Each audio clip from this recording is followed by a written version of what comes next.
All right, it's 9 a.m. We've got senior tight end Cody Howard with us. Bill Wagner, you lead us off.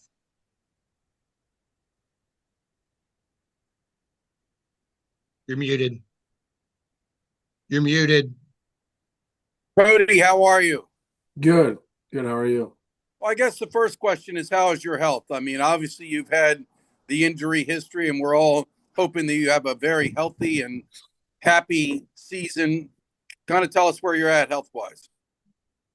Health wise, I'm doing pretty good. Obviously as a an older, more senior guy, you know they try and limit your reps to, keep you,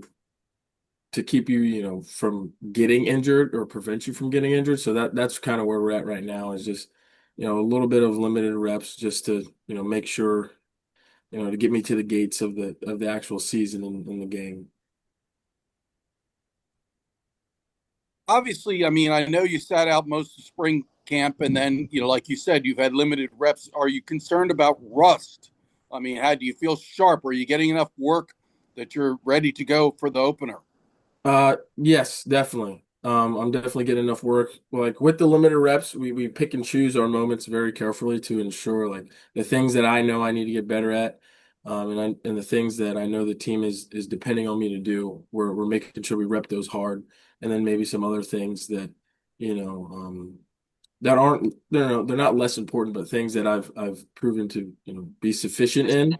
We spend a little less time on. So that's just we're just kind of playing it by ear. So, I mean, I think a lot of the coaches we talked to, Coach Cronick many times, and he said that Cody Howard can be a weapon in this offense. We really want to utilize Cody Howard. Can you talk about, you know, the responsibility on you here as a senior to be a playmaker, and particularly in the passing game?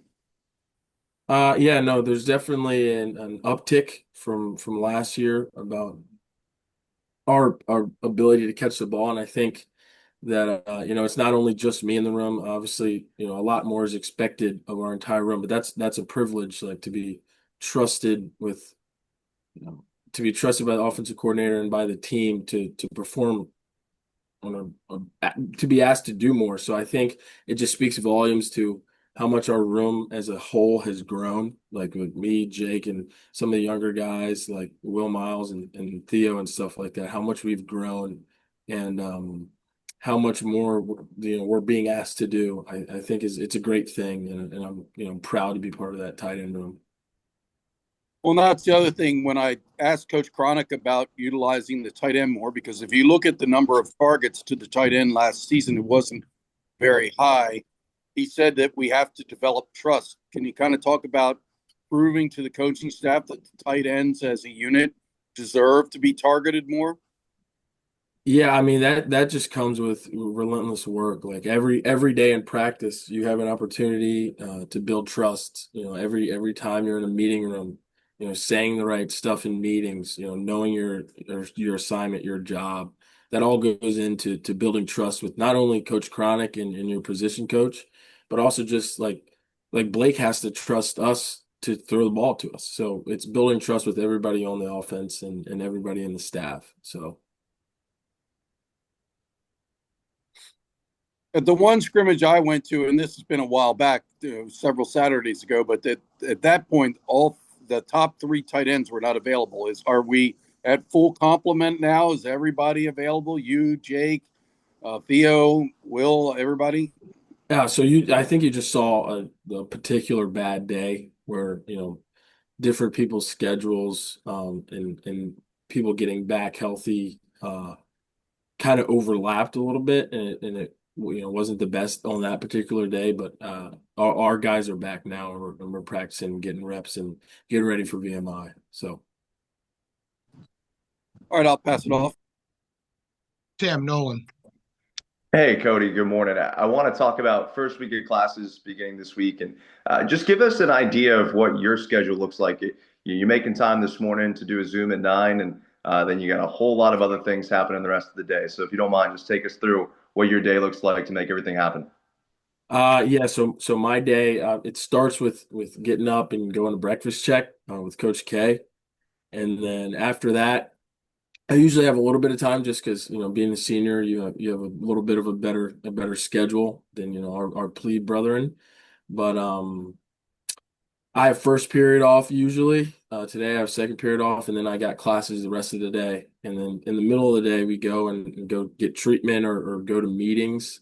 And then you have one more class after lunch, and after those meetings or treatment that you do, and then you go right back to football, and it's football until 7 p.m.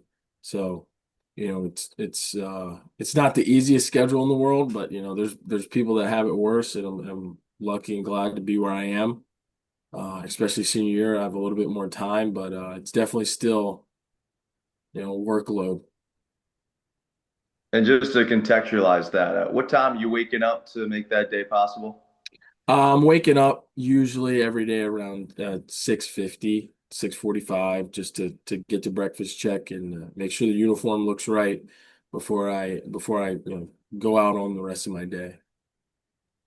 Awesome. And then, while you've been trying to fight to come back, how much of a resource and a support of your parents been? I mean, it could be a very human reaction for you to look at what your dad did and say, why can't I put this together? Why are these things happening to me? How has that been, and how have you kind of leaned on them? Oh yeah, I definitely leaned on my mom and my dad. My mom more of the emotional side of stuff, just talking to her about, mentally how we're working through, the constant injuries that I've had throughout my career. And I don't know if you guys know this, but my dad has had the same things go on in his college career that he's played through too. So leaning on him and more of just someone to look up to, somebody who's already done it perspective. So they've been awesome. They've raised me into the person I am today. I can't thank them enough, and I continue to lean on them. And I honestly I don't know where I'd be without their guidance and making me into the guy that I am right now. So. And then lastly, for me, Cody, you get a chance in practice to get a front row seat to how the young tackles are shaping up. What have you seen from them, and how have they impressed you? They've definitely impressed me. There's just their ability to gain knowledge quickly, like calling out fronts, making calls, and stuff like that. The biggest thing for me that I've seen. Obviously, everybody shows up and is willing to work and gives great effort. Like that's just a standard we have now. So you don't even touch the field if you don't have that. But their ability now, which is most which has impressed me the most, is their ability to communicate. Right. So like I said, with them making calls and pointing us in the tight ends in the right direction, because we have to worry about pass and run. So the more competent that they become, and they're becoming very, very competent, and I fully trust those guys and the calls that they make. It's definitely a great thing for our offense. Thank you.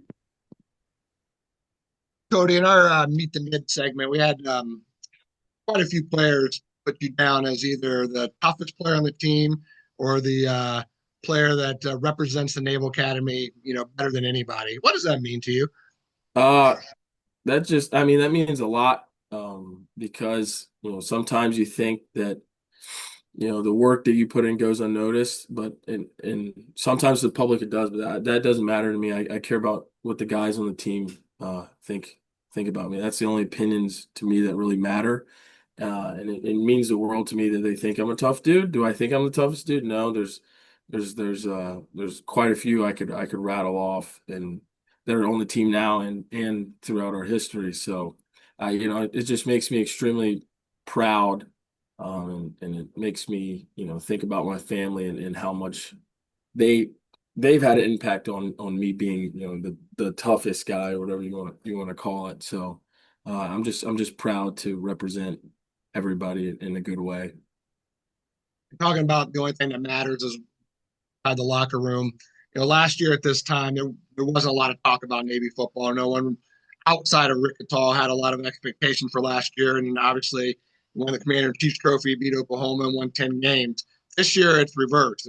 There's a lot of chatter out there, a lot of guys on watch list. How has the team handled that different, and I guess outside noise? Just the attitude and expectation, especially with our senior class, right? So we've our senior class has been through the ringer. We know what it feels like to lose, and we know what it takes to win. So not letting the feeling of the younger guys of complacency set in, of guys being like, I'll come into Navy my first year, and we're a winning program, and that's just what we do around here, and that should be the standard moving forward. But it's our job as older guys to show the young guys, what it takes to actually to go out there and win, because we are still, however people want to talk about us, we are still undersized.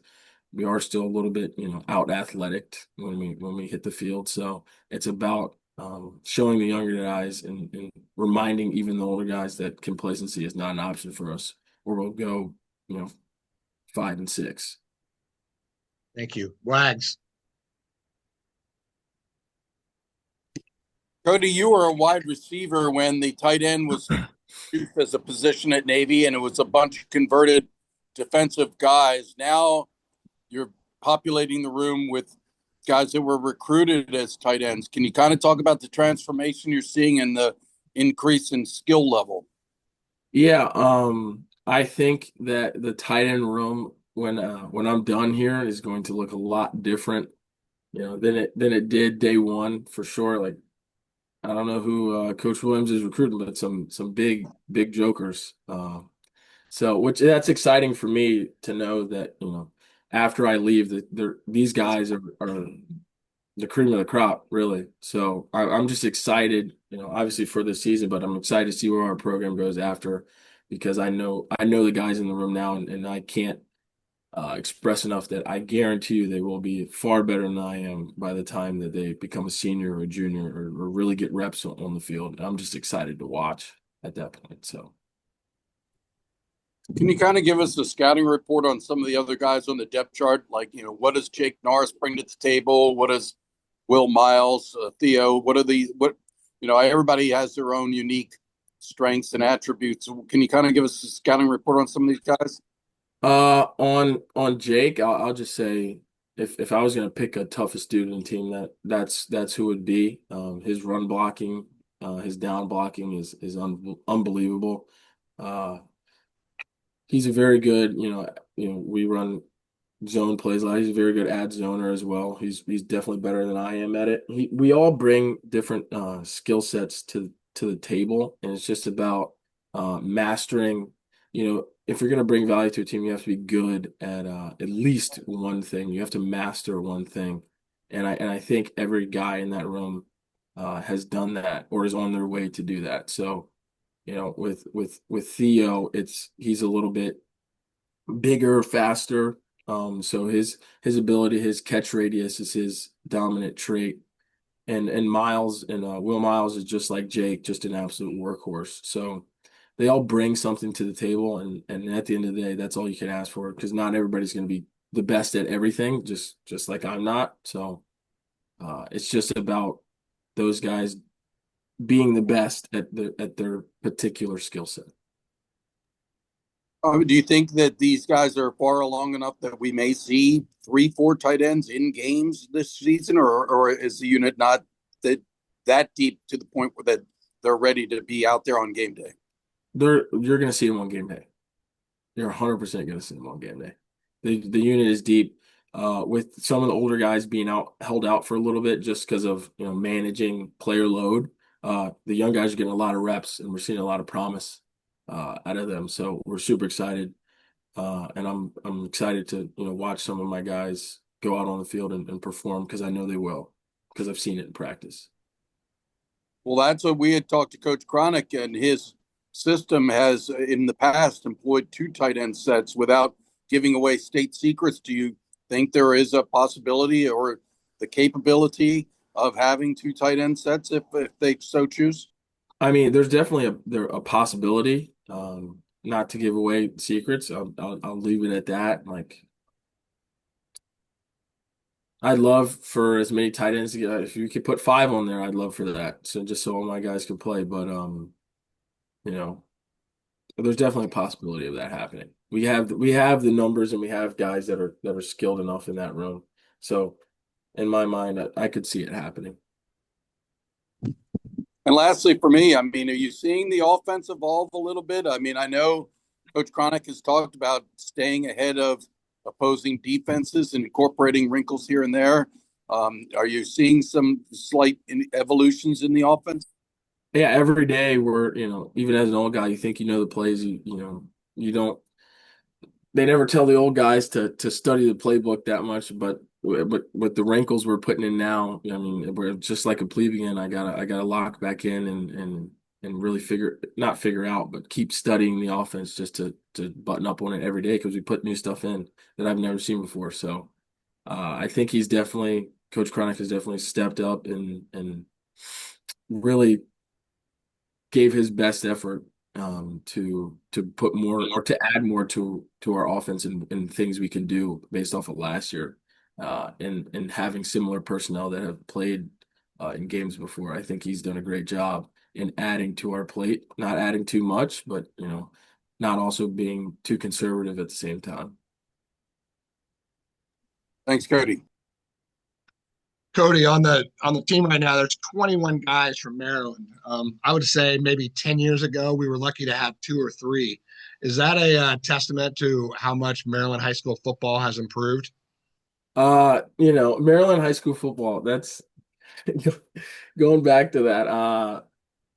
It brings up a lot of memories just hearing you talk about it. But yeah, I've always been a big proponent of Maryland high school football. I know it's slept on. It's not Texas, it's not Florida, it's not Georgia and stuff like that. But evidently we got some ballers from Maryland, so keep recruiting, I guess.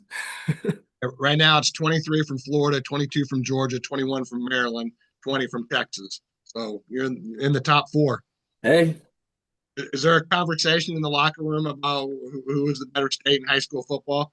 well, yeah, I mean Maryland will get trashed on, but by Texas, because obviously if there's going to be a kingpin, it's Texas. So we don't even really go after those guys, but we do like shame on Pennsylvania all the time and stuff like that. But not to hate on my dad because he's from Philly, but to hate on him, our high school football. And in the fall, you guys go against the number 1 defense a lot. In training camp, I should say. In training camp, you go against the number 1 defense a lot. Who are some guys on that other side of the ball that have impressed you? Ooh, I mean, there's a lot. There's a lot of names. Obviously, you know, some of the guys have played a long time, like Jackson Campbell, Luke Puris, Landon. Obviously, those guys uh, have impressed me in the past and continue to with the way that they play and the way they go about their business. But a guy that I was happy to see, really gain a lot of trust in with the coaches and with other players like on the defensive side of the ball was Mark Anthony Parker. He's an absolute dog. He's come along. He's a young guy still learning, but him and Joe being at linebacker, I think that's a lethal pairing, and I can't wait to see what they do during the year. So Awesome. Anyone have anything else? Any other questions, Wags? All right. Thanks a lot, Cody. Appreciate it. thank you. Yeah, I'm all good. Thank you, Cody. Good to see you, man. Good to see you too. Thanks, Cody. Good luck in class. Appreciate it.